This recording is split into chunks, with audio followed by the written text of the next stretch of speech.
uma pena. Ah, é uma pena. Ah, não, tava desesperada de ter que traduzir para ela. Eu tava desesperada. Você não tem ideia. Eu vou estar traduzindo para o Tenzin Wangel, né? Que é muito mais Seria fácil. uma alegria, né? Quando vai ter o Tenzin Wangel? Tenzin Wangel vai ter um retiro de 2 semanas seguidas. Vai ser do dia 20 de junho ao dia... que dia que é? 4 de julho. De 20 de junho a 4 de julho. Ou 5 de julho, não sei. Não, 4 de julho, acho. Ah, 2 semanas seguidas. que horário? Vai ser facinho, não vai ser muito puxado. Vai ser das 9 às 10 eu tenho uma meditação. Depois das 11 ao meio-dia e 15 de ensinamento. Do meio-dia e 45 a 1h45 prática de novo. Depois das 15 às 16h15 ensinamento. E das 16h45 às 17h45 prática. Isso é fácil. Qual vai ser o tema, Gê? É um texto que chama Seven Mirrors, 7 espelhos do Dzogchen. 7 espelhos. Vai ser muito legal. Então não vai dar pra mim, né? Não vou nem assistir a Rubina, só vou assistir à noite os eventos que vai ter à noite com ela lá. E também no dia 21, eu acabei de conseguir conversar com o Marcos, ele vai traduzir para o Tenzin Wangel. E eu vou traduzir para um evento que vai ter lá da Johanna Fax, que chama Ação Lúcida, Lideranças Femininas, falando sobre a mudança climática e a pandemia. E é uma mulherada do poder que vai falar o dia inteiro, assim, incluindo a Johanna Fax, a Joanna Macy e a Jane Fonda. Pensa! Vai ser uma coisa incrível também. Eu não sei como é que vai ser pra mim também, né? Porque vai ser aquela coisa o dia inteiro, maratona. Mas vai ser lindo. Então vai ter isso, dia 21 de junho. Vou mandar tudo isso pra vocês. Vou começar a divulgar agora, porque agora resolveu, né? O negócio da agenda. É isso, amores. Minha vida agora é ficar aqui traduzindo, sentada na cadeira. Minha cadeira já faz parte do meu corpo, já. Não tem mais nenhuma diferença entre a cadeira e a minha poupança. Então vamos lá, amorzinhos. Até 3 de julho, a Renata Prates falou. O que é 3 de julho? É 3 de julho, é isso mesmo, Rê. 4 de julho já não é mais, até sexta-feira. O Tenzin Wangel. Pelo Paia, Negócio das Mulheres, vai. Pelo Paia. É a Janelle Fax que tá coordenando lá. Vai ser lindo. Já tá no meu site já.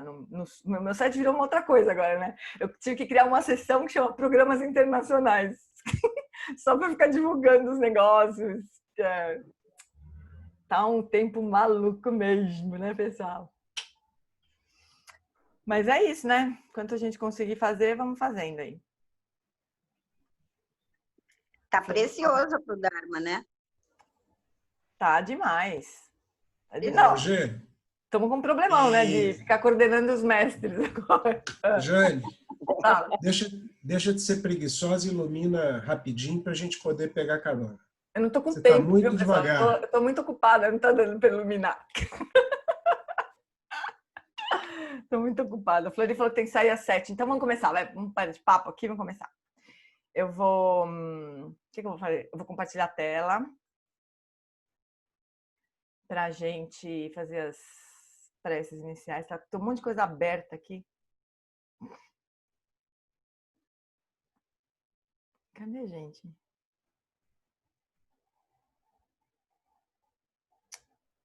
Só um pouquinho.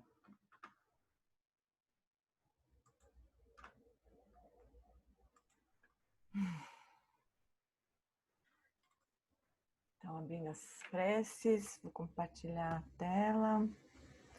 Então, a gente vai fazer as preces e vai passar direto para uma prática que a gente ainda não fez. E também um áudio que está do jeito que a Patrícia gosta, que não tem barulhinho, só... Então, vocês vão ter a sensação de que a transmissão caiu, assim, mas não é, tá? É que fica completamente sem barulho, assim. Então, deixa eu compartilhar.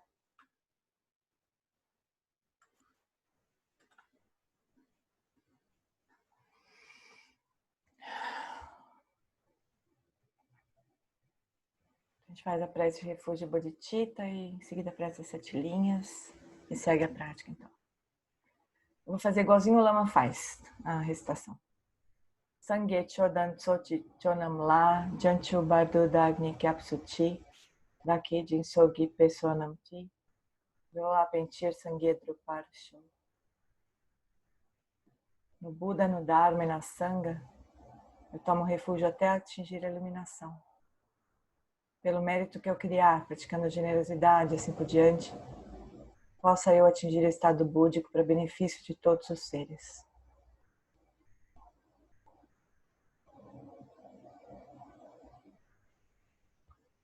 E a gente poderia pensar que agora a gente pede as bênçãos de Guru Rinpoche, que a gente possa seguir o nosso caminho. Om Agen Yogi no Jantam Pema Gesar Dompola Yatsen Chogi Yodrunye Pema Jone Shesuda Kordo Kandro Mampekor Keki Jesu Dadruki Jinge Lapchi Sheksu So Guru Pema Siddhi Hom Hom Agen Yogi Nobjan Sam Pema Gesar Dompola Yatsen Chogi Yodrunye Pema Jone Shesuda Kordo Kandro Mampekor Jehi Jesu Dadruki Jinge Lapchi Shekso So Guru Pema Siddhi. Na fronteira noroeste de Adiana, no coração de um lótus, está sentado aquele renomado como Padmasambhava, que alcançou o espantoso Supremo Siddhi e está cercado por uma hoste de muitas dakinis. Seguindo suas pegadas, dedico minha prática. Por favor, aproxime-se e conceda suas bênçãos. Guru Pema Siddhi Hom. Agora a gente recita um mala do mantra do Guru. Em seguida recebe as 4 iniciações. Mas enquanto a gente recita, a gente já sente que as bênçãos do Guru Rinpoche estão percorrendo o nosso corpo, fala e mente. De nós e de todos os seres. Om Ahum Vajra Guru Pema Siddhi Hum, Om Vajra Guru Pema Siddhi Hum, Om Vajra Guru Pema Siddhi Hum, Om Vajra Guru Pema Siddhi Hum.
Om Ahum Vajra Guru Pema Siddhi Hum.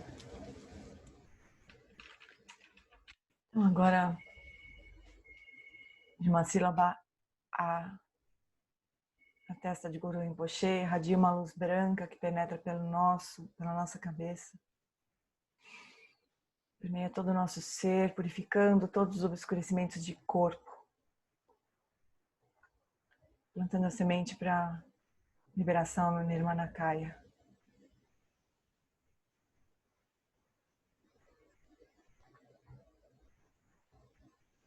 De uma sílaba A vermelha na garganta de Guru Rinpoche, irradia uma luz vermelha que penetra pela nossa garganta, abençoa a nossa fala, purifica todos os obscurecimentos de fala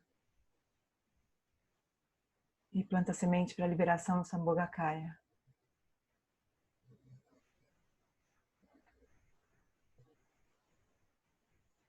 De uma sílaba Rum azul no coração de Guru Rinpoche, irradia uma luz azul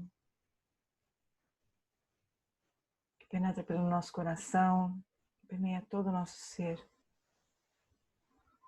purificando todos os obscurecimentos, ações negativas de mente,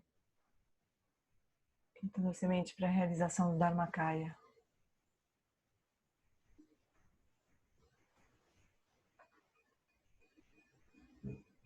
Então, dos 3 pontos de Guru Rinpoche, partem as 3 luzes simultaneamente, penetrando pelos nossos 3 pontos, purificando os obscurecimentos mais sutis de corpo, fala e mente, plantando a semente para a realização do Svabhavakaya.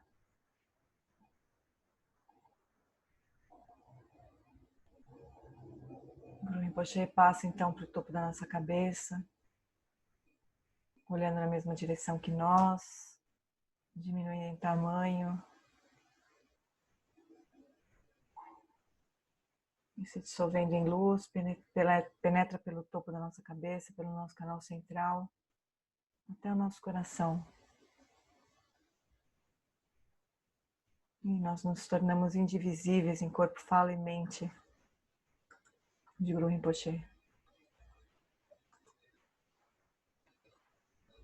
E sustentando essa qualidade, então a gente pode escolher uma postura mais confortável. Nós vamos passar diretamente para a prática.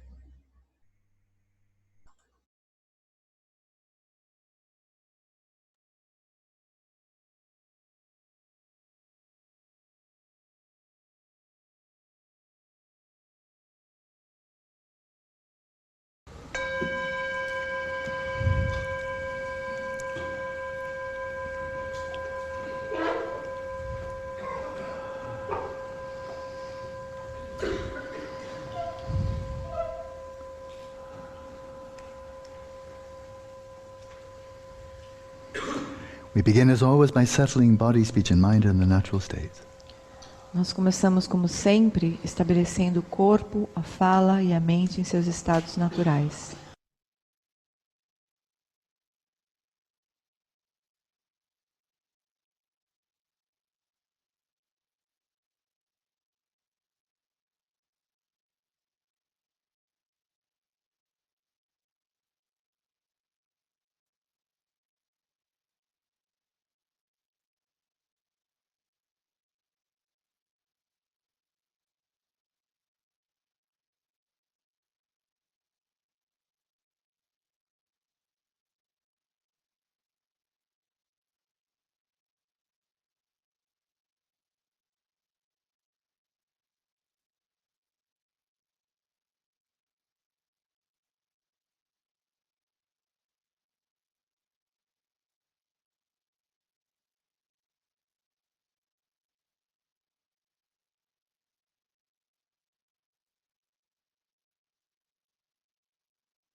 Continuing to rest in that stillness of non-conceptual, discerning awareness. Continuando em repouso nessa consciência não conceitual e discriminativa, Open your eyes, abra os olhos, open all of the 5 sense doors. abra todas as portas dos 5 sentidos Let the light of your awareness illuminate the space of the mind as well. e deixe também a luz da consciência iluminar o espaço da mente. We've done this before. Nós já fizemos isso antes. Rest in the stillness of awareness Descanse na quietude da consciência and nakedly be aware of all manner of appearances arising from moment to moment. e tome consciência de todas as aparências que surgem a cada momento. Resting in the stillness of awareness in the midst of the movements of sensory and mental appearances. Descanse na quietude da consciência em meio ao movimento das aparências sensoriais e mentais.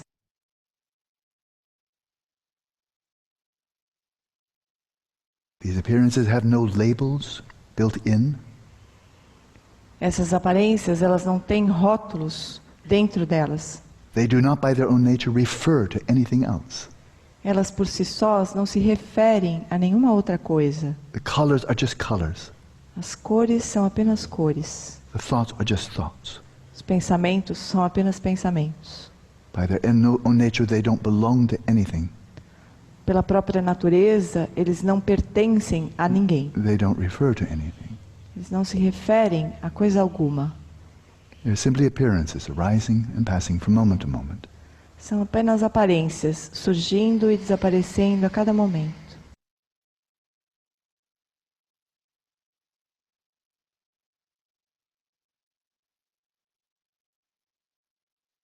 That's when we view them from a purely non-conceptual perspective. É assim que nós as vemos de uma forma puramente não conceitual.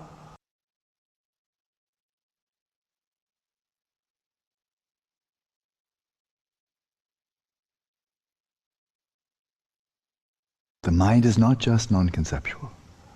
Mas a mente não é apenas não conceitual.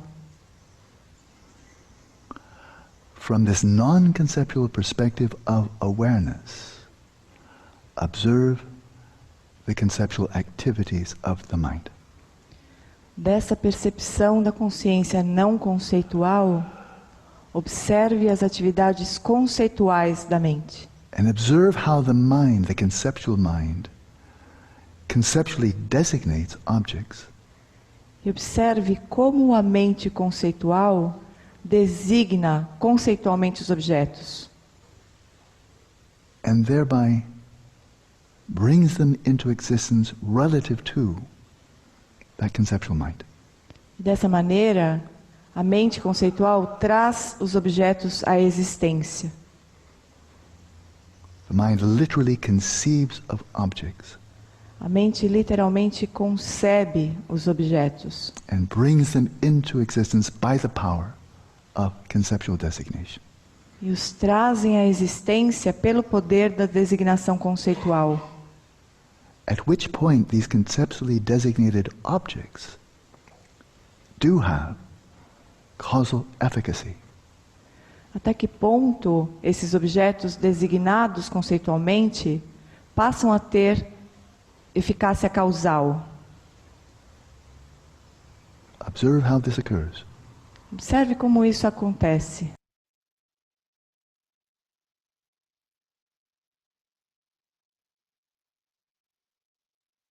We hear a sound, Nós ouvimos um som. and the mind designates the Amém. sound of someone coughing. A mente designa, esse é o som de alguém tossindo.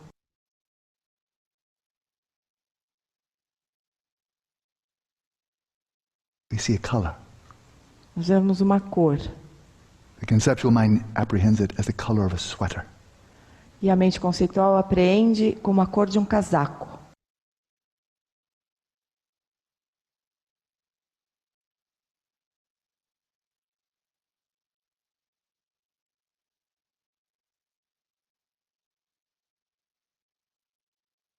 We experience the appearance of a tactile sensation, and the mind apprehends it as the feeling in my knee. Surge uma aparência tátil e a mente apreende. É uma sensação do meu joelho.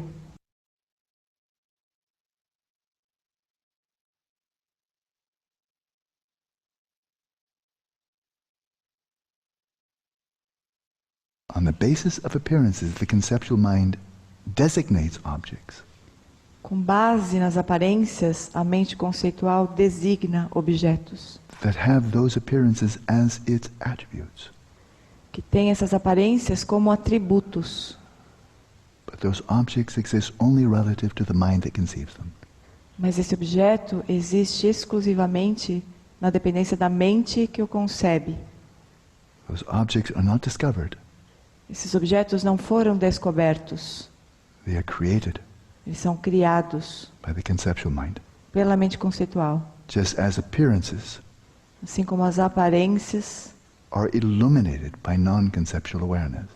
são iluminadas pela consciência não conceitual. Is this so or not? Isso é assim ou não? Observe closely. Observe de perto.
When you find yourself caught up in rumination, your awareness has fused with the discursive thinking.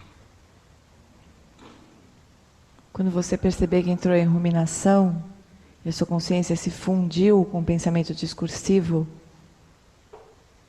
And your awareness goes to the referent of the thought. e a sua consciência for atrás do referente do pensamento, Which the conceptual mind designates. ao que a mente conceitual designou,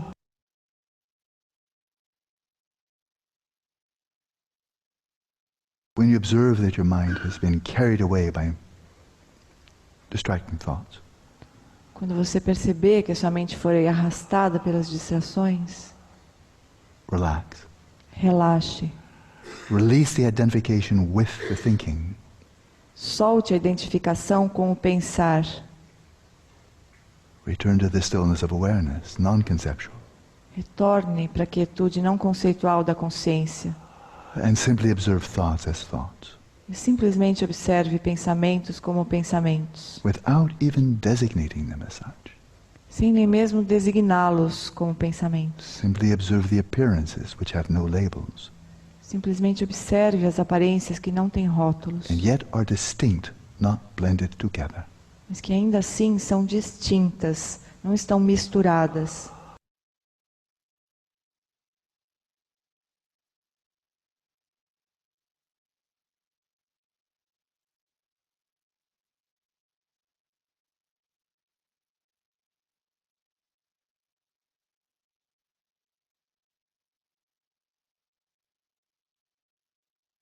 Observe how your mind perceives the world of appearances. Observe como a sua mente percebe o mundo das aparências and conceives the world of objects and subjects. e concebe o mundo de objetos e sujeitos, Which we imagine to bear appearances as their qualities. que nós imaginamos que eles têm as aparências como qualidades. Let's continue practicing in silence. E agora nós seguimos a prática em silêncio.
Então, chuchus. Então, semana passada a gente fez a prática das instruções do Buda para o Bahia, né? Então, na verdade, naquelas instruções, o que o Buda estava dizendo para o Bahia é assim: coloque a sua mente apenas no modo perceptivo, né? Apenas perceba as aparências dos sentidos, da mente, de onde for. As aparências. Né? No que é ouvido, deixa ver apenas o que é ouvido, quer dizer, só perceba os sons. Né? Depois, no que é visto, deixa apenas o que é visto, só veja cores e formas. Né? E agora o Lama já está tentando nos mostrar, ou sugerindo que a gente perceba, o processo de conceituação, quer dizer, como que a mente, num primeiro instante, ela percebe, e ela discrimina o que ela percebe, quer dizer, ela percebe aparências distintas, não percebe tudo misturado, né? Então tem um grau de discriminação nessa percepção, né? Mas depois a mente vai lá e conceitua, concebe objetos, né? Então ela passa uma cerquinha numas aparências lá e chama de garrafa, né? E então a mente ela num primeiro momento ela percebe, no outro momento ela conceitua a mesma mente, né? A nossa mente faz essas duas coisas, né? Nossa consciência faz essas duas coisas. Então é super interessante essa história, né? Teve um professor que fez parte do Simpósio Varela, que é o John Doon, brilhantaço, né? E ele, quando eu estava me preparando para traduzir tudo, eu assisti uma fala dele na Wisdom Publications, né? Aquela editora que publica os livros do Lama nos Estados Unidos e que também filma os retiros, né? É muito incrível aquela editora, né? Eles fazem cursos e fazem não é podcast, assim, mas eles fazem entrevistas, né? E eles fizeram uma entrevista com o John Doon um pouquinho antes do Simpósio Varela, umas 2 semanas atrás. E eu fiz uma pergunta para ele, né? Dava para fazer pergunta online e tudo. Porque assim, a mente quando ela primeiro ela apreende qualquer objeto, né? Quando os 5 fatores mentais que estão presentes em qualquer momento de apreensão de um objeto, tem ali dentro uma discriminação. Já é uma espécie de vamos deixar discriminação o nome mesmo, vai. Então, primeiro ela faz contato com o objeto, daí ela discrimina o objeto, né? Ela delineia, vamos dizer assim, recorta da experiência toda, né? Então ela, né? E vai percebendo as diferenças entre o que é o objeto e o que não é o objeto, né? Para poder perceber melhor, né? Ela presta mais atenção. Aí surge um gosto ou não gosto daquele objeto imediatamente, no mesmo instante, né? E aí a mente tem a tendência de se aproximar ou de se afastar. Então, esses fatores mentais estão sempre presentes. Depois vem um processo de conceituação, né? E o que eu vou falar agora não tem nada a ver com a pergunta que eu fiz, nem sei por que eu falei isso, mas o cara lá, o entrevistador fez uma pergunta para o John Doon que foi muito legal, que foi assim: por que os budistas ficam tanto querendo cultivar só a percepção direta, né? Que é verdade, assim, a instrução para o Bahia foi essa, no que é visto, deixa só o que é visto, né? Por que os budistas querem ficar eliminando a conceituação? Aí o John Doon falou assim, por uma razão muito simples. As aflições da mente dependem da conceituação. Elas não surgem na percepção direta das aparências. Elas surgem quando a mente transforma aquilo tudo em objeto. Aí surgem as aflições mentais. Então, em tese, se a gente se livrar, em tese não, de verdade, né? Se a gente se livrar da conceituação, a gente se livra das aflições mentais. Acabou. Fim, né? Então, eu achei uma boa razão para a gente treinar isso. E o Lama fala sempre isso também, né? Ele fala que as aflições mentais, elas vêm de cavalinho, assim, nos conceitos, né? Então, se a gente perceber esse processo acontecendo, da conceituação, né? Da designação conceitual, a gente tem o caminho aí de liberação, de verdade, né? De se livrar das aflições da mente, né? Então, é muito importante a gente notar isso acontecendo na nossa experiência, assim, a gente perceber uma aparência, daqui a pouco nomear e daqui a pouco contar uma história sobre aquela aparência. Então, semana passada a gente estava falando das acumulações, né? De acumular visão, né? A Paty até mandou uma mensagem no chat, não sei aonde, no WhatsApp, não sei, e falou assim que era legal falar que para a gente fazer essas acumulações com coisas que são muito próximas da gente, assim, então na nossa casa, né? Que nem a gente fez com o porta-retrato que ela mesma me deu, né? Quer dizer, tem... Vamos pegar o porta-retrato de novo. Deixa eu botar a exibição do gerador aqui. Epa, tá, Cíntia? Só um pouquinho. Então, tem o porta-retrato, né? Esse porta-retrato lindo, né? Então, o que tem aqui de verdade, né? O que a mente perceptiva apreende daqui? Se eu quiser falar do porta-retrato, né? Então, eu tenho uma forma, que é essa aqui, né? Então, essa região aqui é o objeto, essa aqui não é. Então, a mente imediatamente faz isso, é um dos 5 fatores mentais, discrimina, né, a forma. Daí a gente vê cores, né? Cores aqui na moldura, cores aqui nessa parte mais interna. Mas não é que nessas cores aqui surge o Alan Wallace e a Tenzin Palmo, né? Mas só tem cor aqui. Cor, né? E forma porque a gente vê a diferença das cores, né? Mas isso é o que a mente percebe. Se eu pegar na mão também, né, ela percebe as sensações táteis desse objeto, percebe o cheiro, se der uma lambida talvez tenha algum gosto ruim, né, de nada. E então essas são as aparências disso aqui, né, desse porta-retrato. Agora, a mente conceitual vai lá e fala porta-retrato, né? Olha para a pintura e fala, para a foto e fala Alan Wallace, meu lama querido, Tenzin Palmo, minha professora querida. Esse porta-retrato foi dado pela Patrícia no meu aniversário. Muita história. Então, aí, com isso... Putz, derrubei um outro presente aqui. Então, com isso, a gente vai criando um objeto porta-retrato, né? E contando uma história sobre o objeto. E aí vem um apego desgraçado pelo objeto, né? Se acontecer alguma coisa com esse objeto, eu vou morrer do coração. Surgem todas as aflições mentais correspondentes ao objeto que eu me apego. Né? E se fosse uma coisa horrorosa, surgiria uma aversão. Enfim, então as aflições mentais elas vêm na esteira dos conceitos, né? Então a gente precisaria fazer essa acumulação de ver aparências como aparências, pensamentos como pensamentos, sem nem nomear pensamentos, né? Como o Lama fala nessa prática aí, nem dá o nome de pensamento, só nota, sem nomear. Não precisa nem nomear, porque isso já é conceitual, obviamente, né? Qualquer coisa que a gente coloque por cima, assim, sobreponha é conceituação. O que vocês acham? Faz sentido ou não? Então, essa é a prática, né? Que começou na instrução passada, que a gente estudou semana passada, do próprio Buda para o Bahia.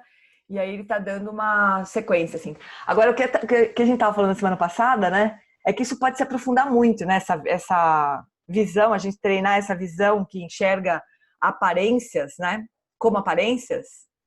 É muito louco quando a gente pensa, que nem a gente estava falando, né? Em deslocamento, né? A gente tem a sensação de um lugar para o outro, de ter pegado um avião, ido para não sei aonde, né? A gente tem, no fim... O que ele fala, né? O que o Lama fala, é que é uma sequência de aparências surgindo, né? E que a gente vai dando significados. E aí o que ele fala também interessante, que é óbvio também, que é importante também a gente entender, é que esses objetos, eles têm eficácia causal, né?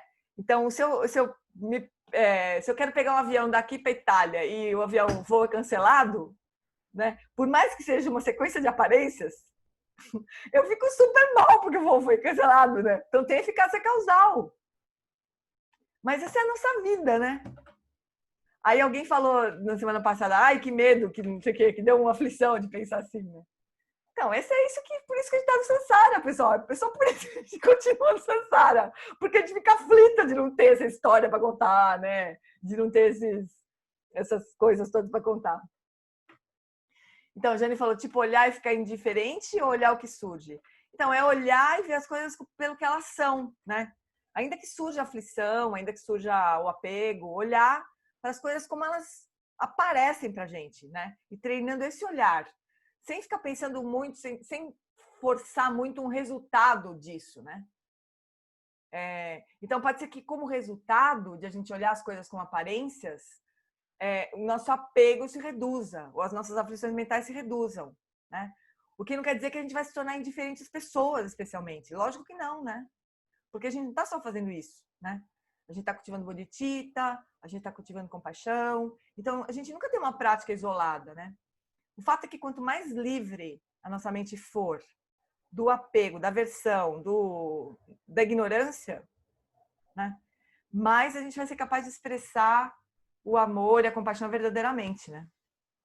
Então, a gente não deveria se sentir, ai, que desespero, que aflição que é perder tudo isso, né? Parece que vai ficar esquisito isso, né? Sem a gente se conectar às coisas, né? A gente não deveria sentir isso, porque isso, o fato de a gente começar a olhar para as coisas como aparências, pelo que elas são, e não como objetos que são daí fonte de apego ou de aversão, fazer isso é cultivar a sabedoria, né? É cultivar a sabedoria da vacuidade propriamente, né? Porque uma das formas da originação, do surgimento dos objetos, dos fenômenos, uma das 3 formas, né? A primeira é a originação dependente, outra é a relação de causa e efeito, e a terceira é a designação conceitual. É isso que o Lama está ensinando nessa prática. Como é que os objetos surgem a partir da designação conceitual? A gente pega um conjunto de aparências, bota um nome, isola aquilo de tudo e nem lembra, nem lembra que aquilo é um objeto para esta mente de gente humana, de ser humano, né? Que designa daquele jeito. E daí o objeto surge porque sou eu que estou olhando, né? É um ser humano que está olhando. Não é um cachorro, né? Não é um morcego que falava de Garfield lá no Simpósio Varela, né? Então isso é muito importante também. Entender que os objetos surgem na dependência da nossa mente, da nossa mente e do nosso corpo, dos sentidos físicos que a gente dispõe, né? É muito importante essa prática, né? Muito, muito importante. E essa visão, assim. E a gente ir acumulando essa visão, procurando olhar para as coisas com esse olhar de Prajnaparamita, né? Esse olhar de designação conceitual, assim, né? Tentando demolir essa caverna das aparências, que nem dizia de Olimpa. Esse olho de Olimpa, vamos dizer.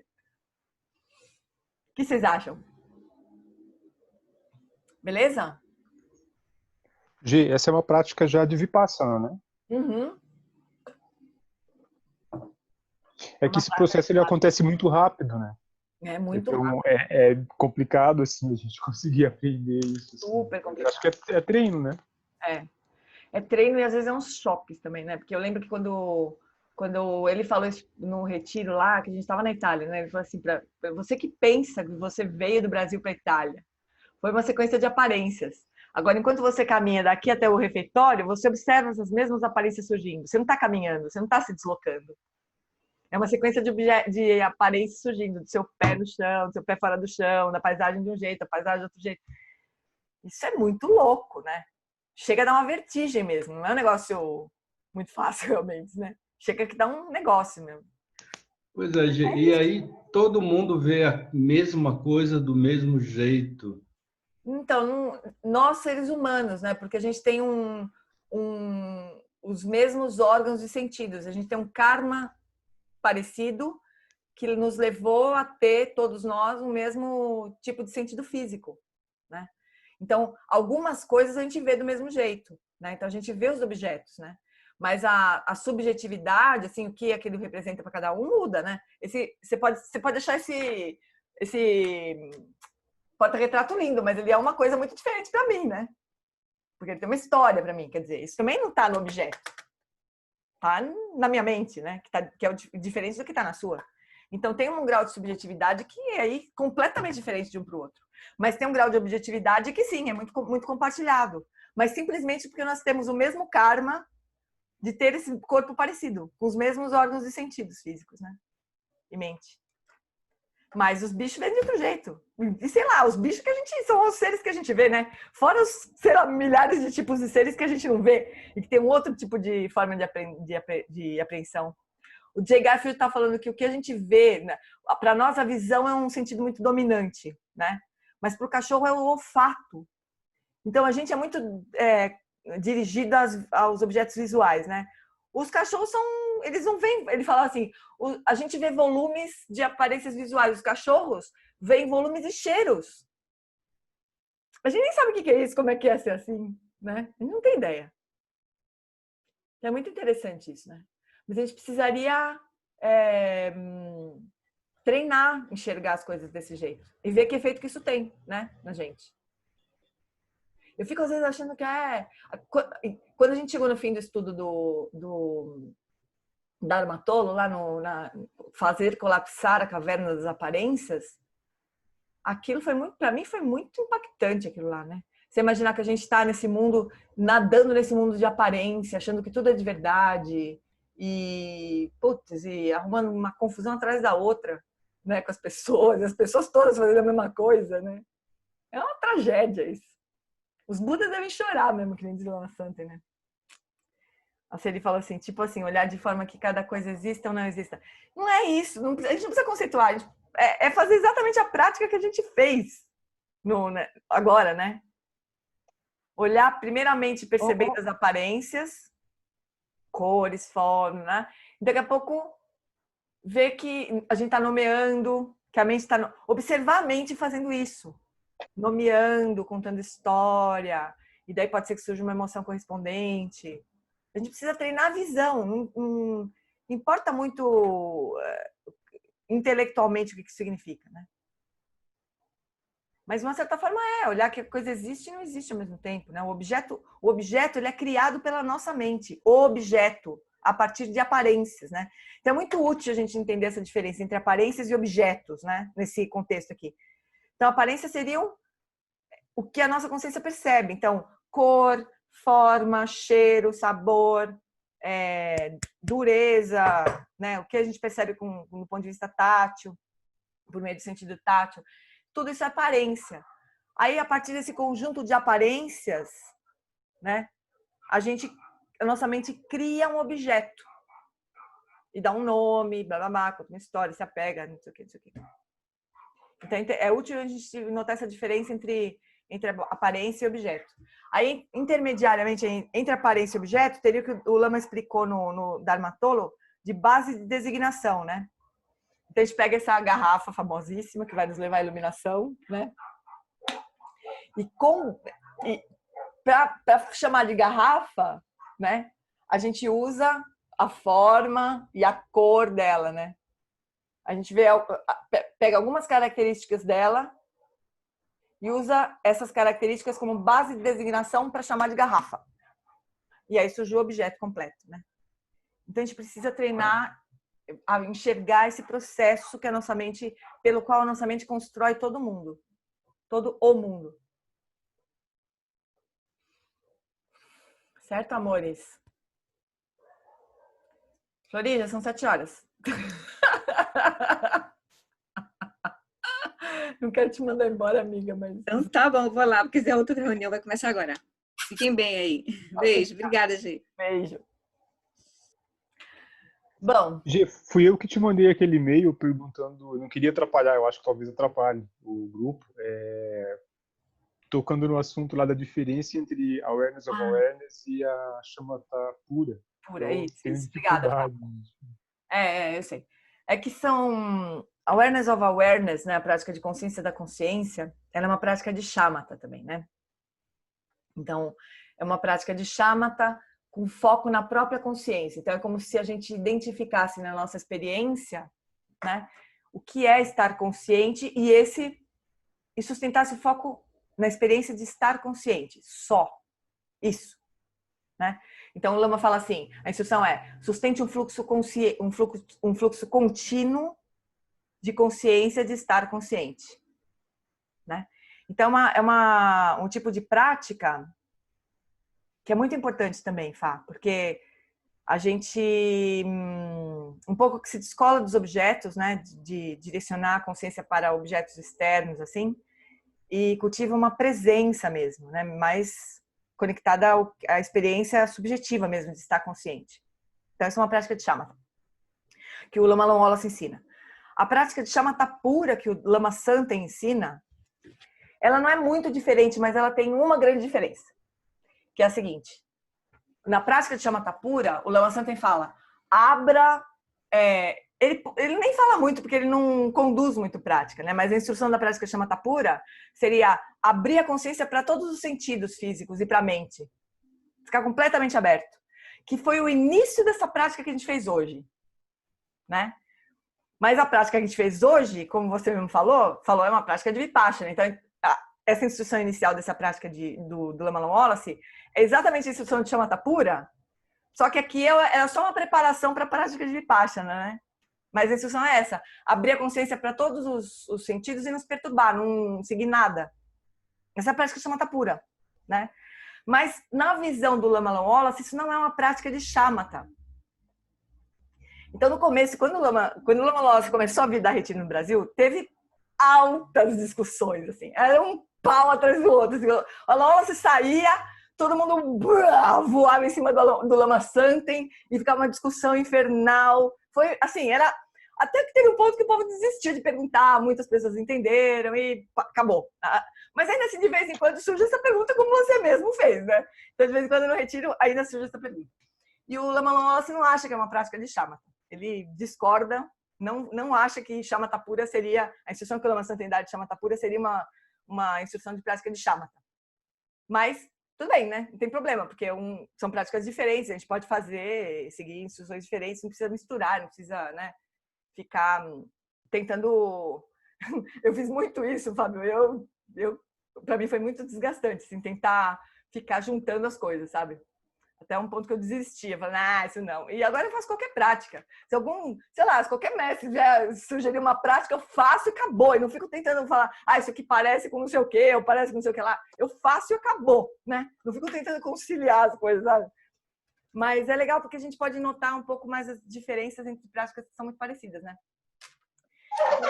No caso, Beleza, obrigado. Seria só observar todas as aparências sem seguir nenhuma delas, né? Que é uma excelente prática. É praticamente a prática de Dzogchen. Praticamente.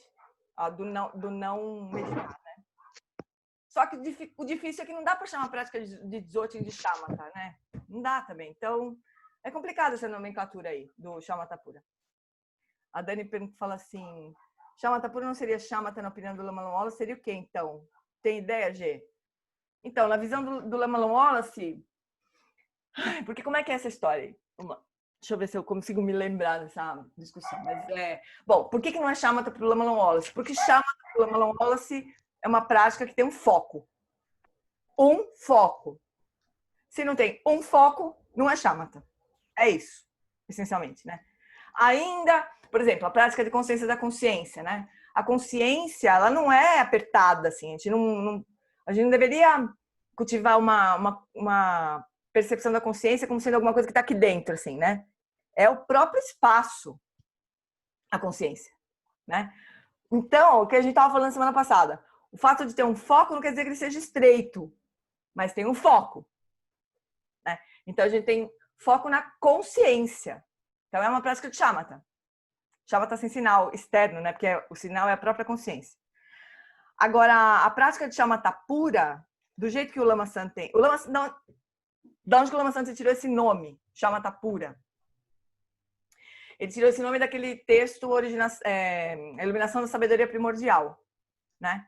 Que é um texto que é um comentário do Dudjom Rinpoche sobre um texto raiz dele mesmo.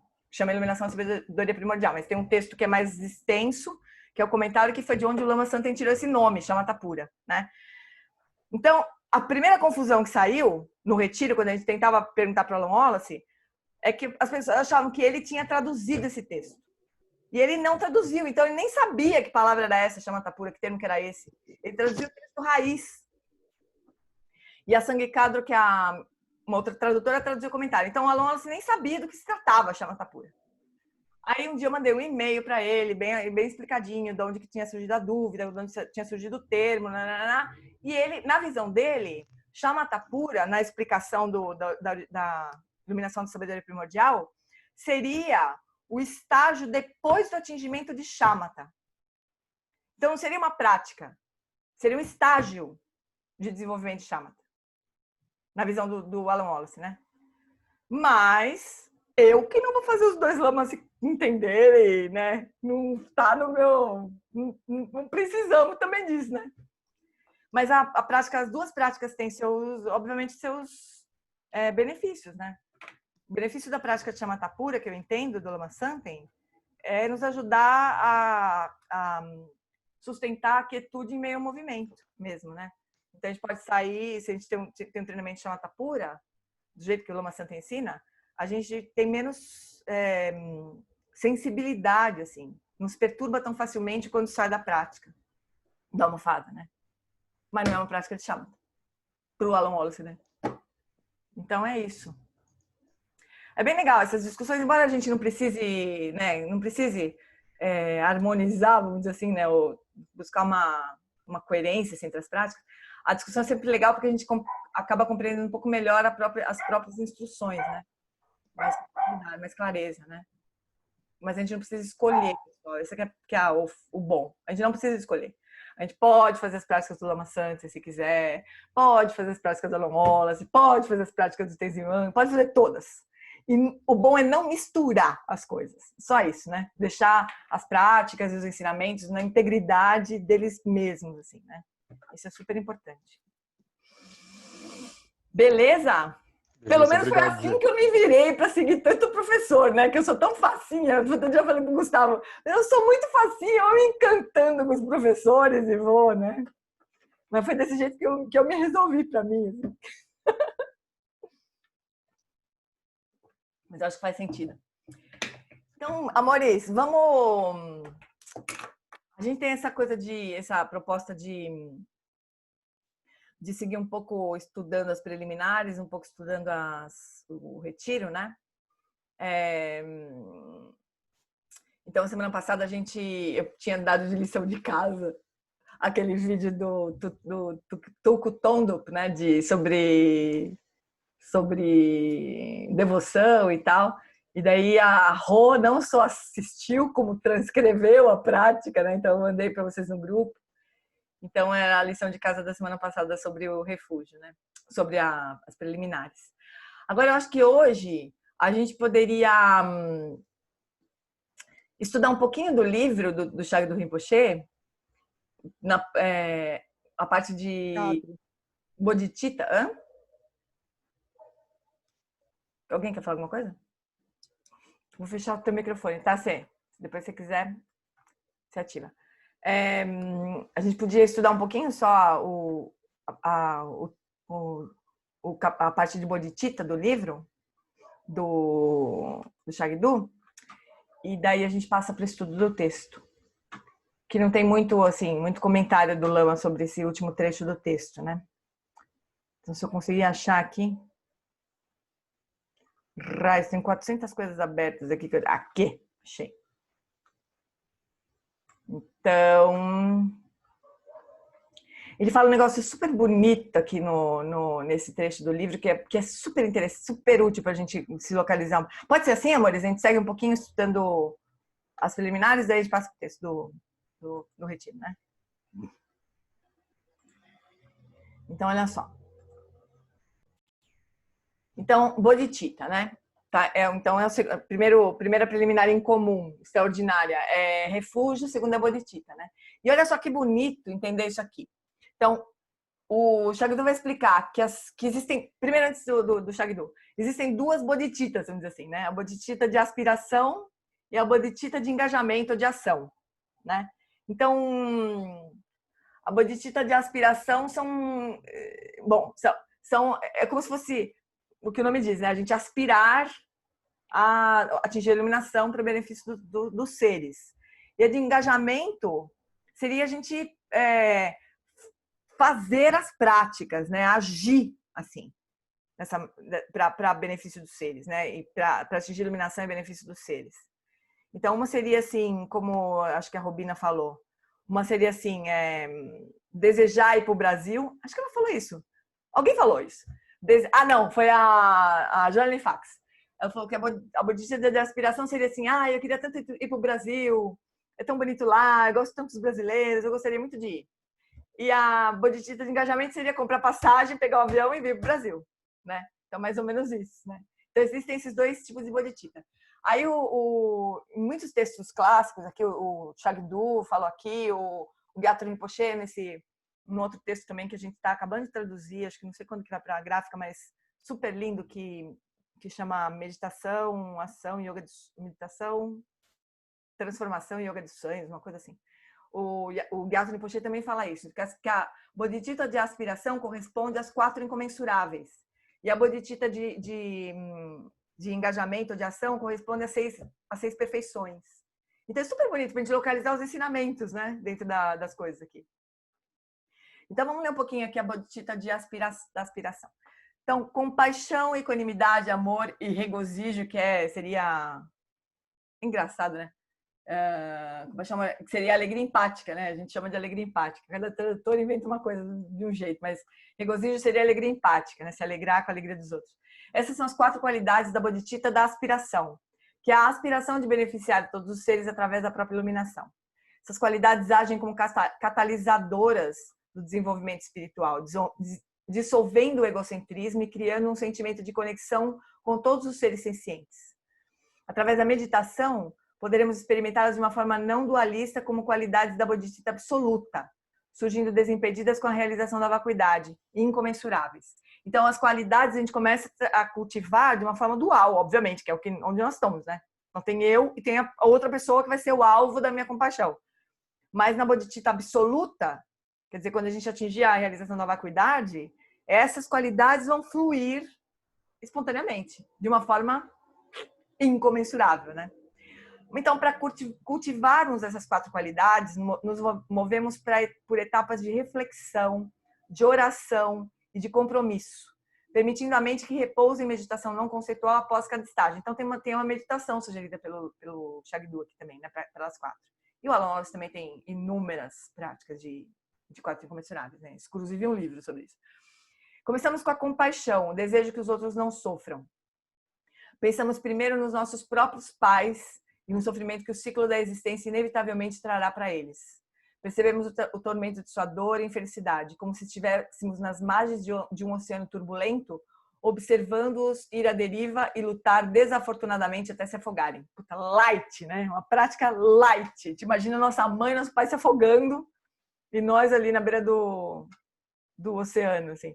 Certamente não os ignoraríamos, nem abandonaríamos os incontáveis outros que foram nossos bondosos pais em vidas passadas.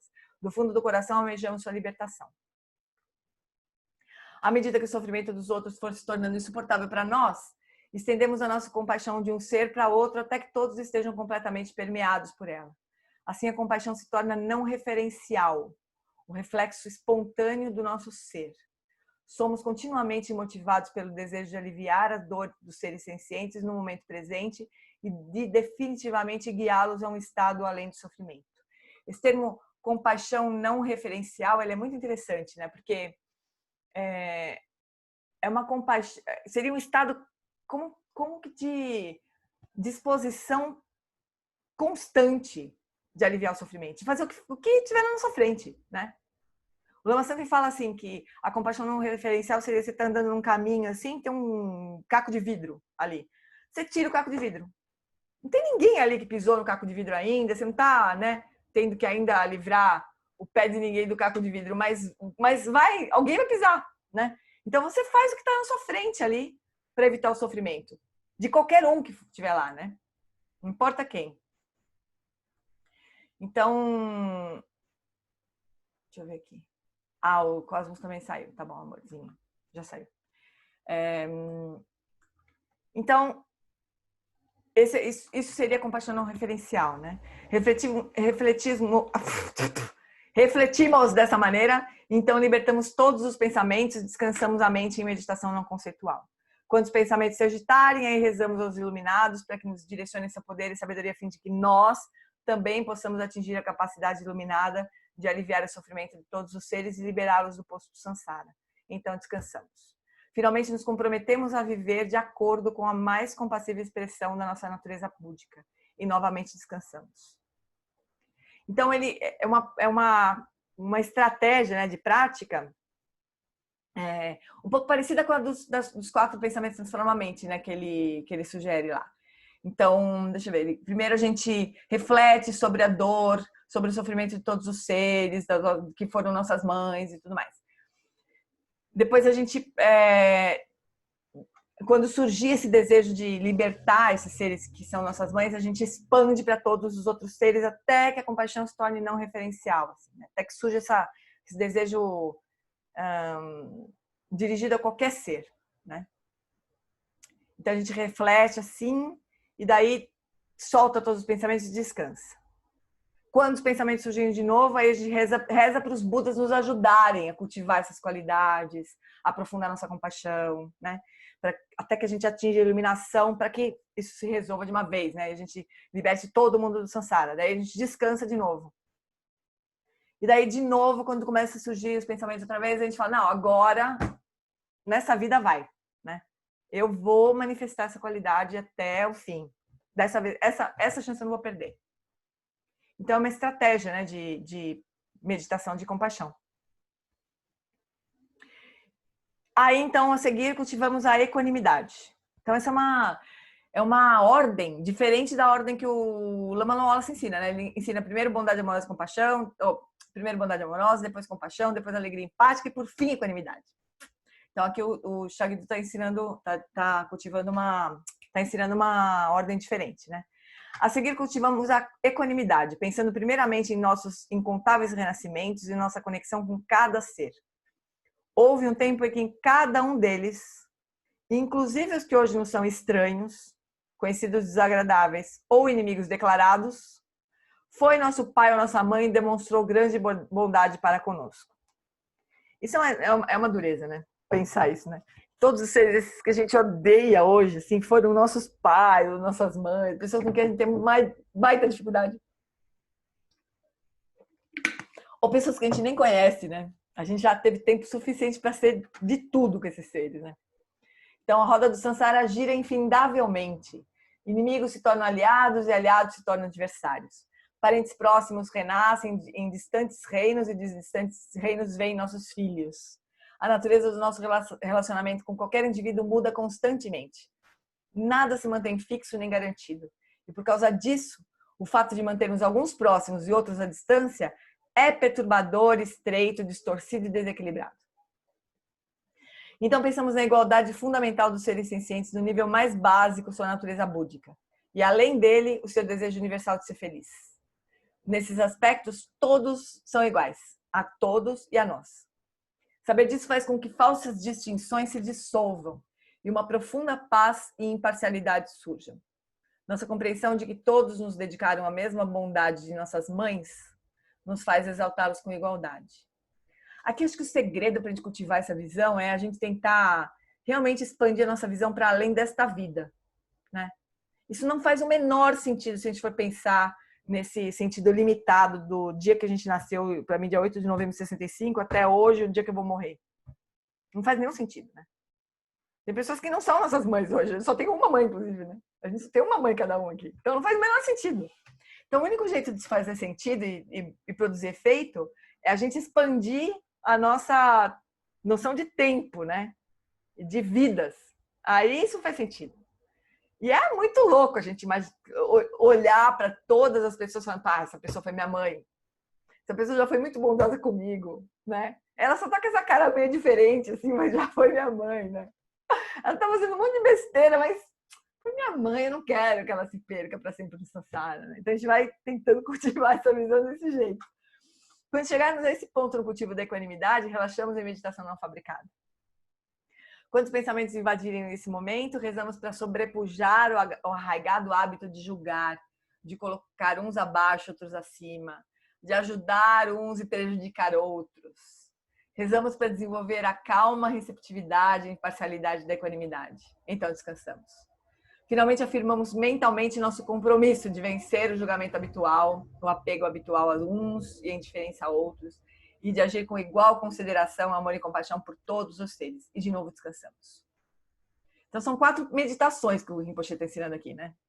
Uma da compaixão, uma da equanimidade, uma da alegria e a última de bondade amorosa, né? Não, bondade amorosa e a última de alegria. Então, para cultivar o amor, pensamos na pessoa que nos é mais valiosa e permitimos que um forte e genuíno desejo que ela seja feliz venha à tona. O desejo altruísta de que o outro encontre a felicidade, tanto a temporária, de condições favoráveis no samsara, como a felicidade definitiva, que é a iluminação. É a definição budista para o amor. Já que a felicidade brota da virtude, o amor consiste no desejo pela virtude e pelas circunstâncias positivas que ela gera. Como a devoção que uma mãe de grande coração tem por seu único filho, nosso amor deveria ser incondicional, ao mesmo tempo que unido ao desejo de que todos os seres tenham um caráter benéfico que lhes assegure a felicidade. Após termos estabelecido nosso desejo amoroso pela felicidade dos nossos entes queridos, nós estendemos sem diluí-lo de um ser para outro, até que tenhamos tocado todos os seres em toda a imensidão do espaço. Até a batida do nosso coração ressoa com a aspiração.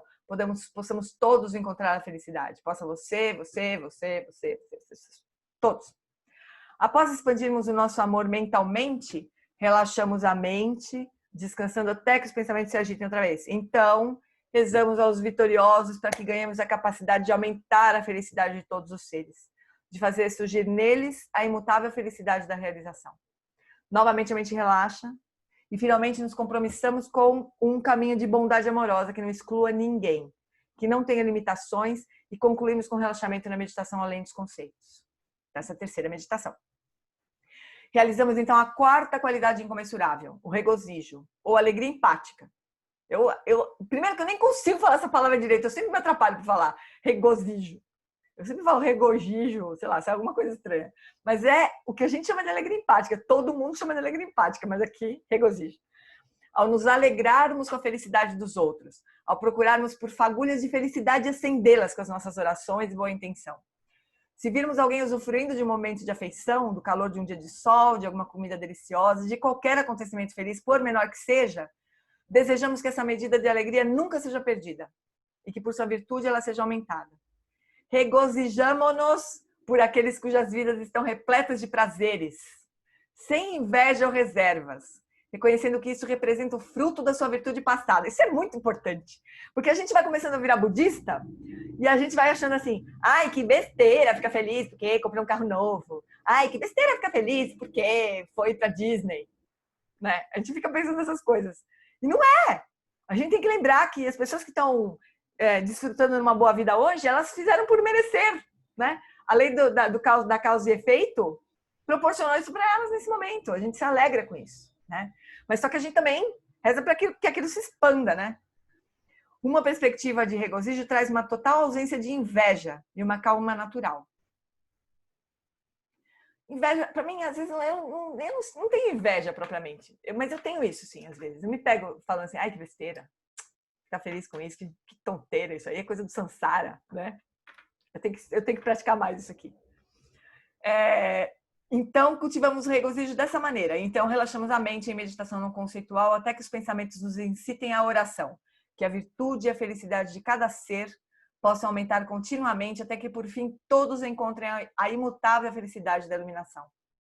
Essa aspiração nos leva até a próxima fase de descanso não fabricado, que é seguida pelo compromisso de nos regozijarmos por qualquer bem-estar que encontremos e o aumentarmos. Concluímos descansando na tranquilidade natural e não fabricada.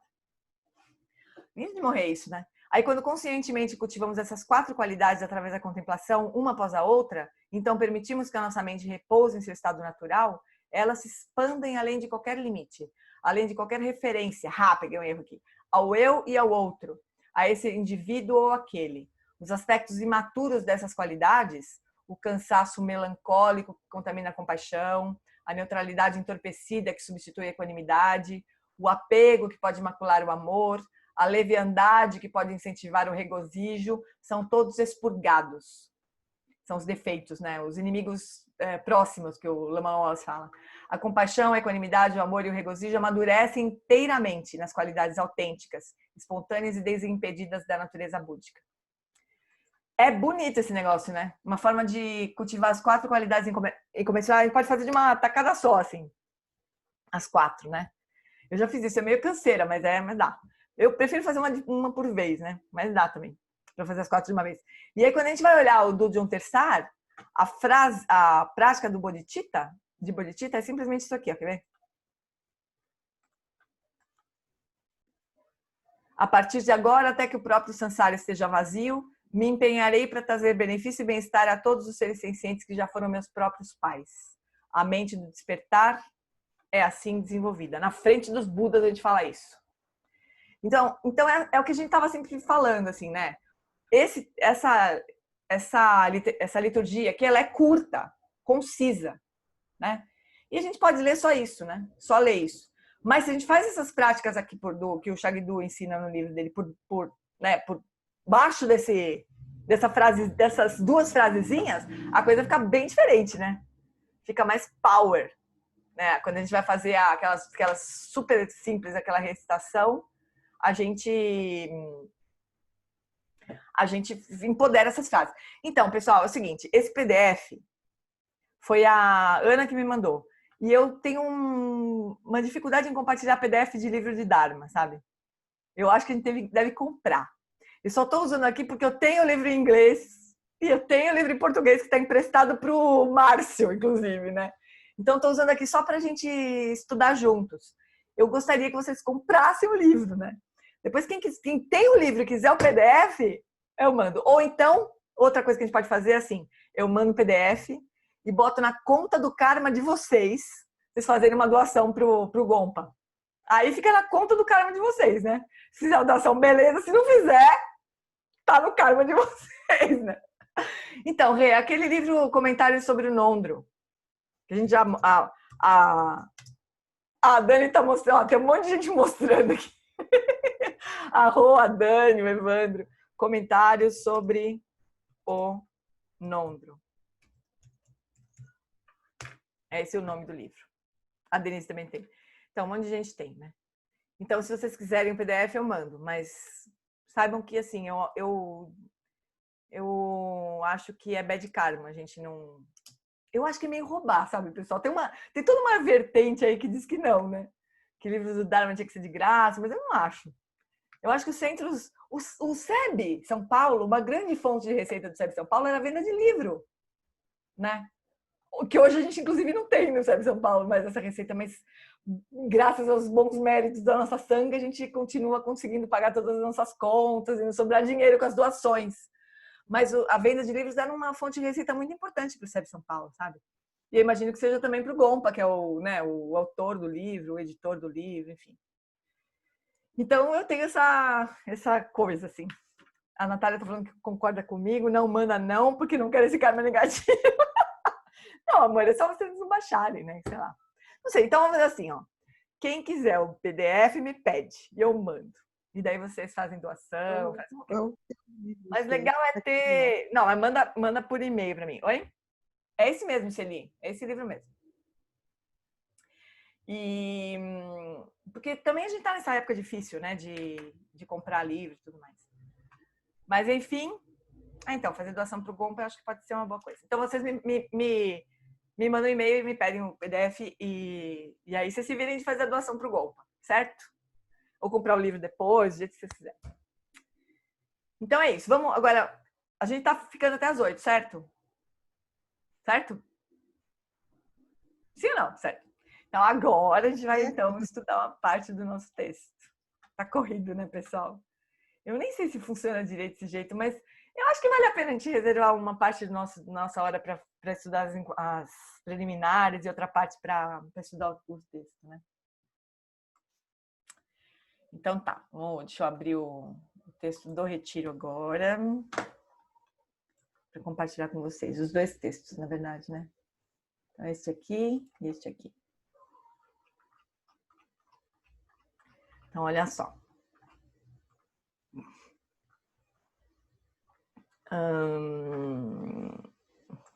Compartilhar a tela. Aqui. Então, olha só. a gente, olhando aqui no texto do Retiro, né, a gente vê onde que a gente está. Então, a gente já estudou tudo isso aqui, ó. Significado do título, significado do texto, homenagem, a verdadeira explicação do significado do Tantra, a causa que deu origem ao pronunciamento do Tantra, né? E aí, neste item aqui, a gente já estudou o A e o B. Então, assim, aqui é assim, da onde surgiu esse ensinamento? Como é que apareceu esse ensinamento? Já que ele não foi composto, né? Foi uma visão pura do John Limpa. Então, como é que essa visão pura apareceu? Então, a primeira coisa que aconteceu foi que todas as aparências dos fenômenos se dissolveram no espaço absoluto dos fenômenos. Então, tudo que era aparência comum se dissolveu no Dharmadato. Aí, como é que a natureza da existência da realidade última se manifestou? Porque foi uma visão pura, né? Então, surgiu o Vajranasi do lago e os discípulos. De onde que vai ver essa galera toda, né? Já que eram aparências puras, de onde que eles vieram? Então, o do John Limpa mesmo vai explicar. Espera que tá rolando alguma coisa no bate-papo aqui. A Denise já passou até a conta do Gompa. O Evandro também tem que sair, então tá bom. Então é isso. Agora, o item C, que é o que a gente vai estudar hoje, né? É como as aparências espontaneamente manifestas emergiram como mestre e seu círculo de discípulos. Então é isso que a gente vai estudar hoje. Estando nós localizados, né? Então é assim, o do John Limpa está explicando de onde que surgiu o ensinamento. Então, ele estava, vamos imaginar que ele estava em meditação, então todas as aparências comuns se dissolveram e surgiram as aparências puras. Então, como as aparências espontaneamente manifestas emergiram como mestre e seu círculo de discípulos. Então, esse termo espontaneamente manifestas é um termo importante. Então, da perspectiva da mente condicionada de um ser senciente, tipo nós, tudo que passa a existir surge na dependência de causas e condições anteriores. Não é espontâneo.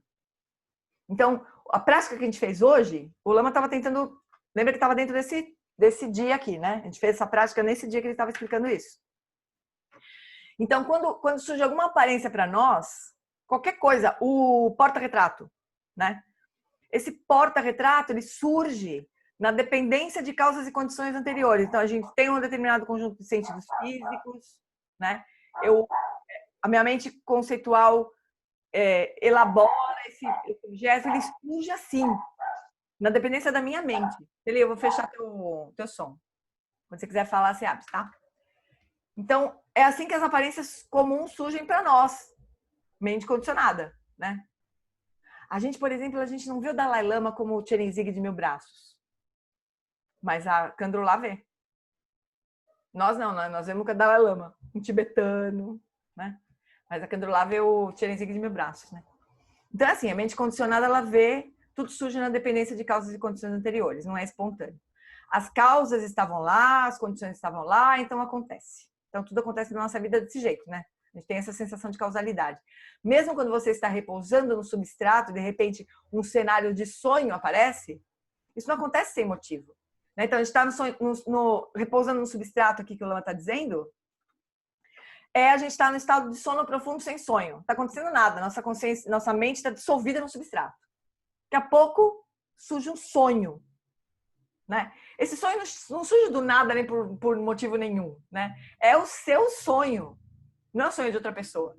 Existem causas, energias kármicas ou impulsos subconscientes e, portanto, existem causas e condições que catalisam o surgimento dos cenários de sonhos naquele momento daquela forma.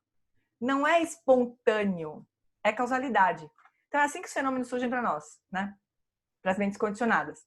Mas você está vendo as aparências da perspectiva da consciência prístina, que é não nascida, incondicional, que transcende os 3 tempos? Então, da perspectiva de Rigpa, todas as aparências se manifestam espontaneamente. Não tem mais uma mente condicionada observando as coisas, né? Você não as vê como uma sequência que depende de causas e condições.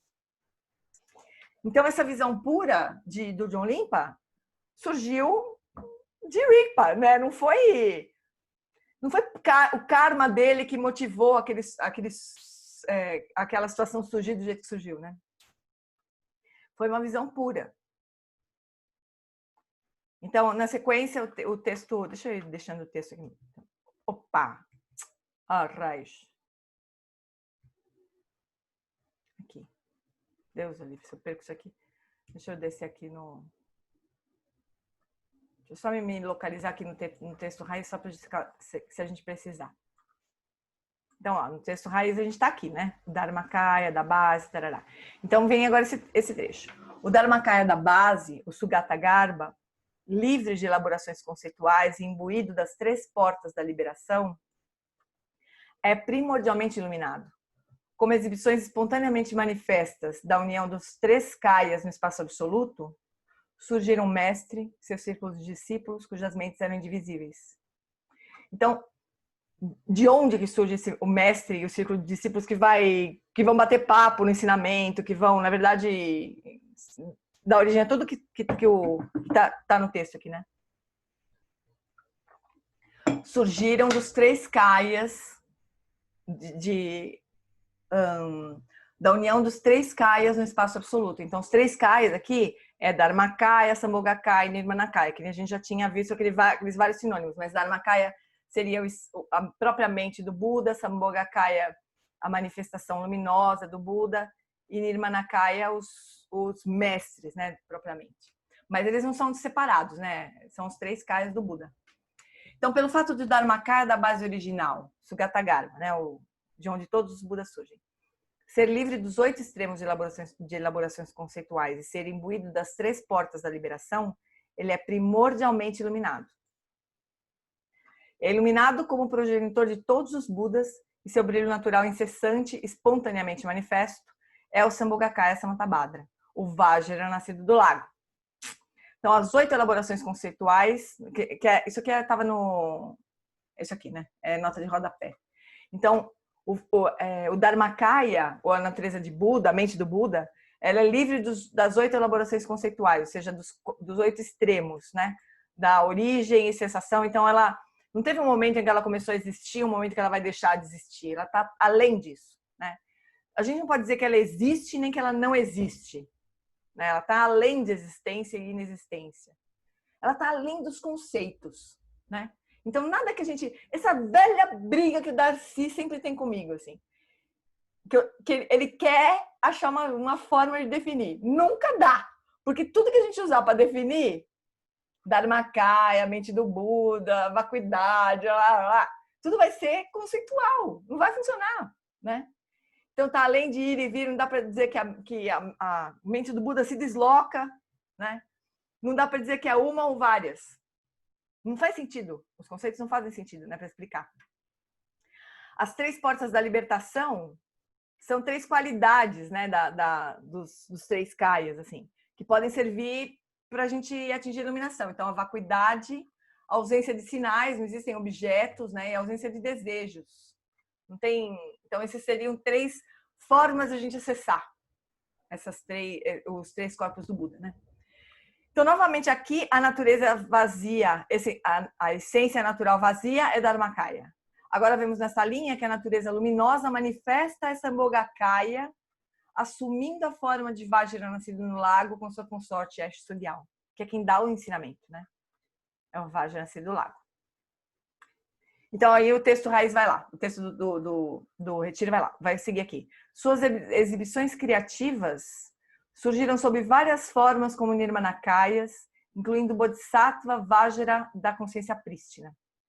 No espaço absoluto da união dos 3 kayas surgiram o mestre e seu círculo de discípulos, como exibições cujas mentes eram indivisíveis.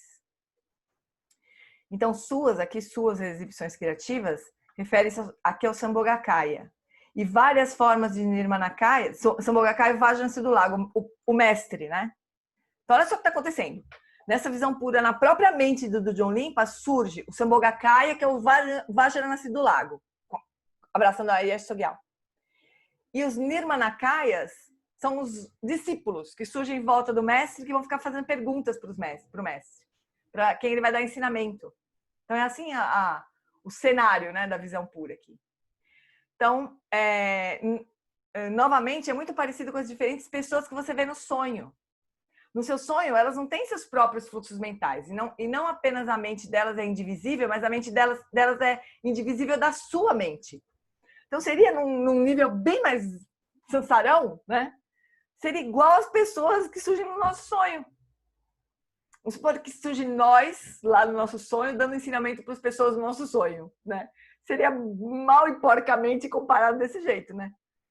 Então, nós seríamos o Sambhogakaya, o mestre, né? Uma manifestação luminosa do Buda, que no caso não é bem o Buda, mas é uma manifestação luminosa. E os discípulos são os vários bodhisattvas que vão lá recebendo os ensinamentos da gente. Mas é tudo a nossa mente, né? Tudo indivisível da nossa própria mente. É assim que surge a visão pura do John Limpa. Na dependência de seus surgimentos, eu facilmente apreendi e compreendi esse Dharma profundo. Em outras palavras, ele é lúcido. Como ter um sonho e saber que é um sonho. Ele está tendo uma visão pura e ele sabe que está tendo uma visão pura. Né? Por isso que ele depois é capaz de contar essa história para nós, né? Dar esse ensinamento para nós. Naquele lugar e no momento do surgimento daquela assembleia de mestres e seus círculos de discípulos, definitivamente surgiu o significado do Tantra. Portanto, para classificar esse discurso em termos de ensinamentos comuns e incomuns, ele é do último tipo. Né? É super incomum, né? Vamos combinar. Uma visão pura não é um tipo de ensinamento comum, né? Então, agora a gente vai passar para esse item D, que é o adendo sobre as qualidades dos discípulos. Então, isso surgiu como o esplendor de um ótimo karma, orações e méritos meus e de alguns indivíduos com boa fortuna semelhante à minha. Então, existe o karma individual.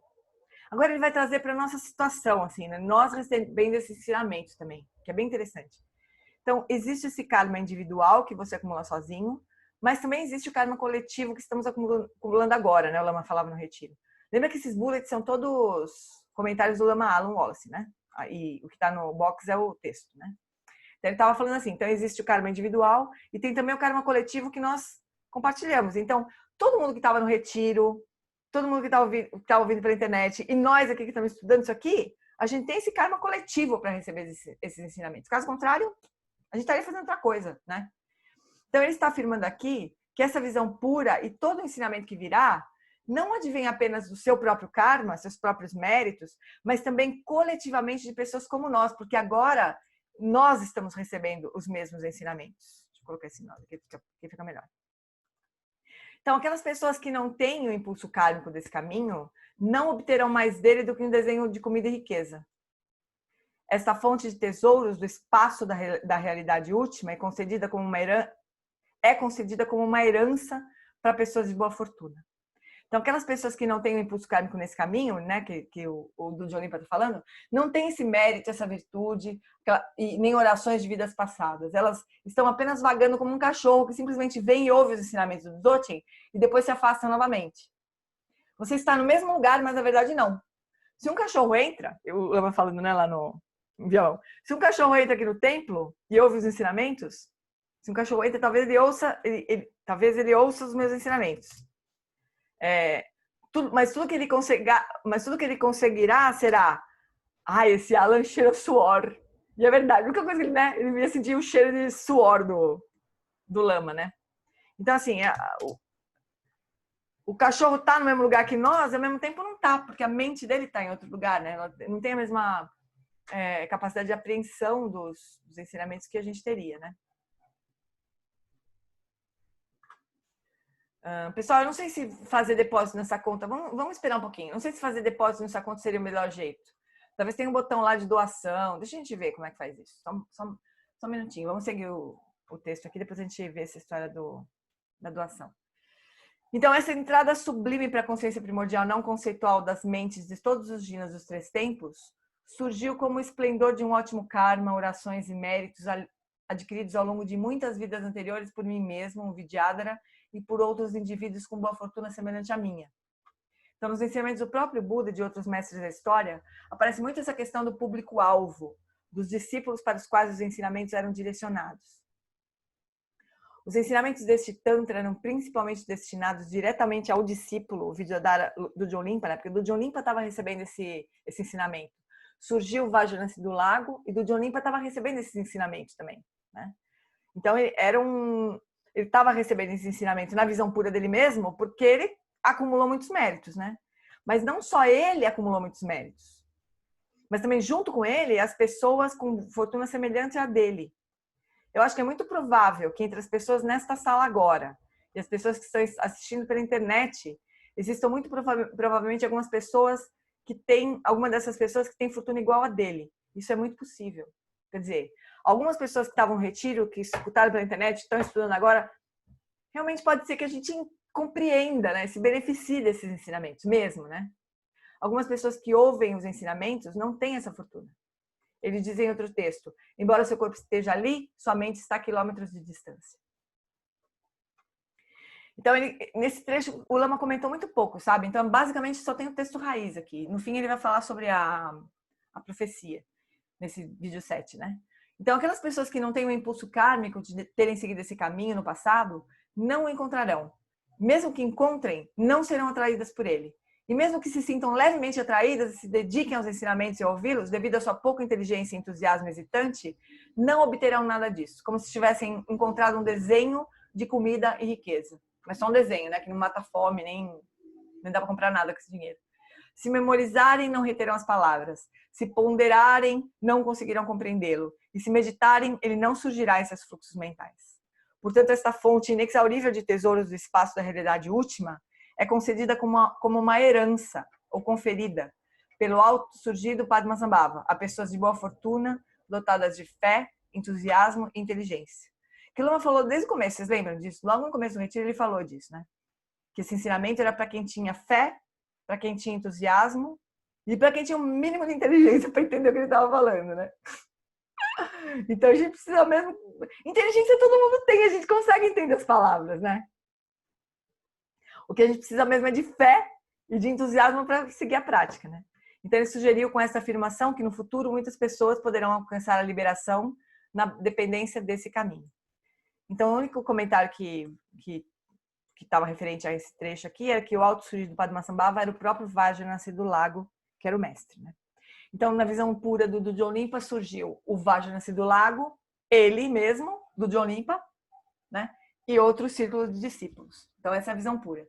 Mas o que ele está dizendo é que essa visão pura surgiu para ele porque ele tinha, assim, rezado infinitamente, tinha muitos méritos e tal, então acessou essa sabedoria nessa visão pura. Mas nós que estamos recebendo esses ensinamentos, também temos esse mesmo mérito que o do John Limpa tem, né? Então, essencialmente, seria isso. Aí, o que o Lama fez nesse áudio aqui foi falar sobre a profecia do John Limpa, né?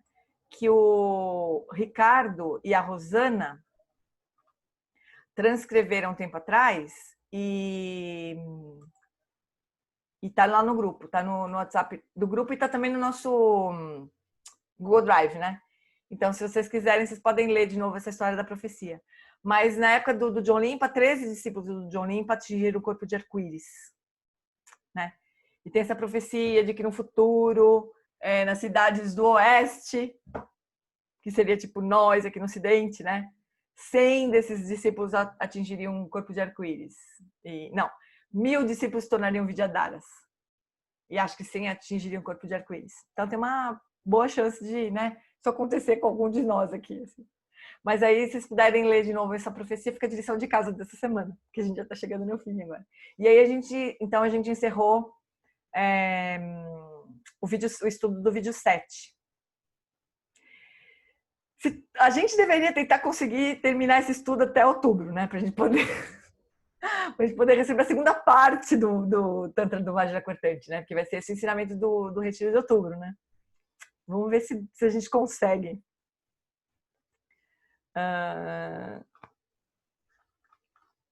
Então, oi.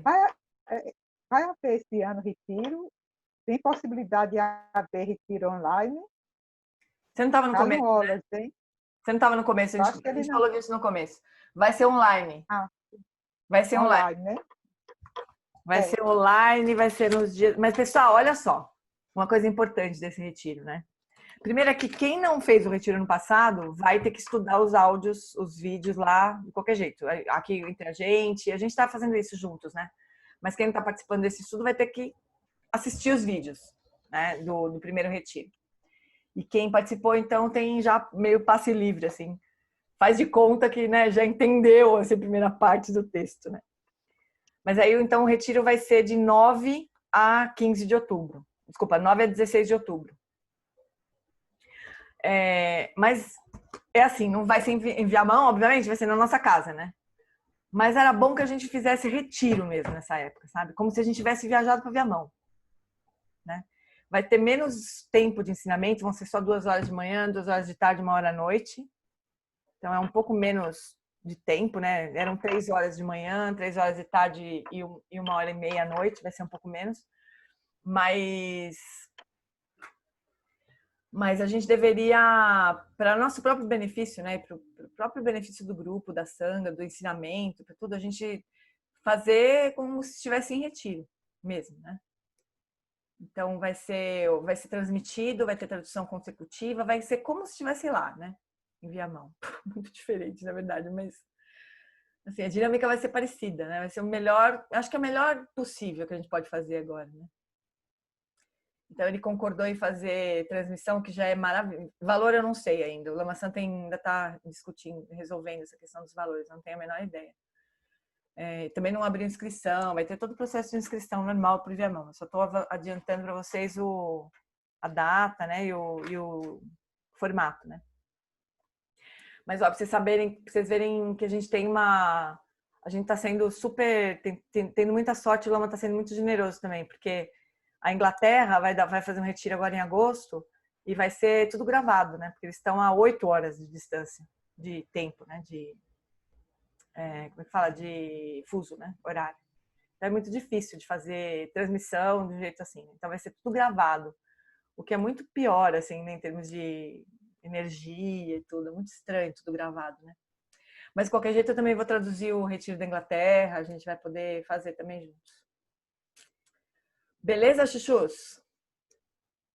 Então é isso por enquanto. Já deve abrir a inscrição, porque o Lama Santa é muito louco esse negócio, né? O Lama Santa hoje de manhã me pediu, pediu para o Guilherme me perguntar, ontem à noite, sei lá, eu sei que eu vi hoje de manhã, pediu para o Guilherme pedir para mim, para eu falar com o Alan Wallace para saber do retiro. E hoje de manhã, o Alan Wallace mandou um e-mail para mim, e aí, Jeane, querida, então, não vai dar para ir mesmo, né? Não sei se você percebeu, porque eu fiquei forçando uma barra, não, vamos cancelar, Lama, deixa a passagem, vamos ver como é que fica. Aí hoje ele falou, olha, querida, não vai dar, né? Vamos combinar, não vai dar, né? É lógico que não vai dar. Então vai ser assim, tá bom, chuchus? Mas vai ser maravilhoso, né? A gente poder ficar 7 dias assim com ele, né? Ao vivo, assim, vai ser maravilhoso também. Vocês sabem que essa questão de espaço e de tempo, tudo, né? Tudo vazio, né? Então é isso. Vamos fazer as preces, então, de encerramento. Dedicação.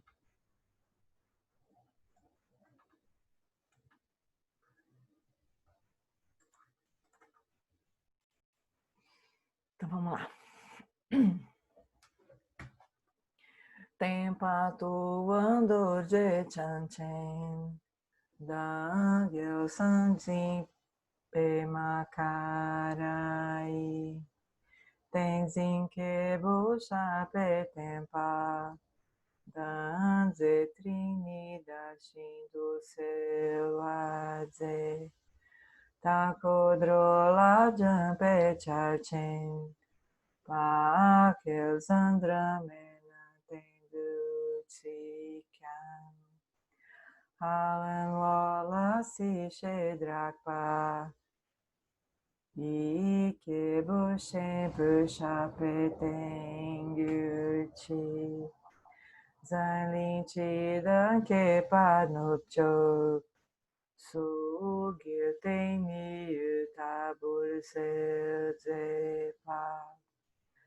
Lopon que kutse zetin Yedro conta pelam do tripadze.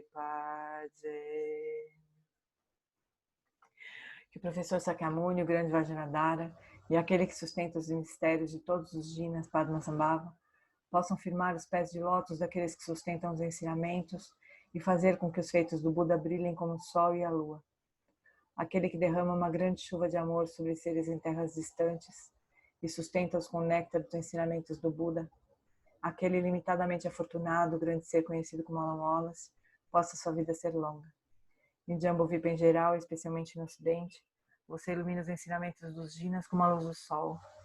Ó Mestre, possam sua longevidade e seus feitos ser muito extensos e possa você guiar todos os seres no caminho da liberação.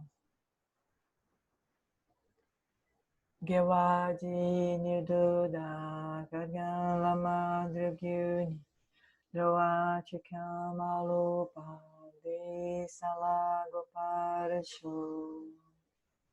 Por esta virtude, possa eu rapidamente realizar o Lama Jodiana e possa eu conduzir todos os seres sem exceção a esse estado de realização.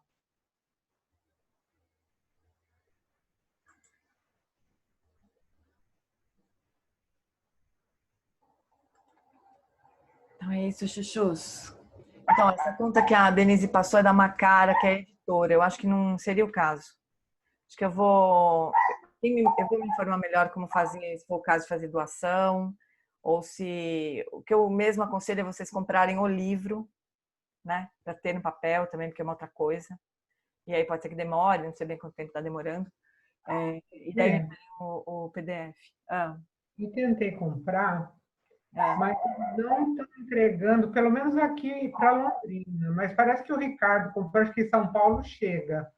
Mas... O Ricardo comprou no Rio de Janeiro. Hã? O Ricardo que comprou mora no Rio de Janeiro. E chegou. Tá.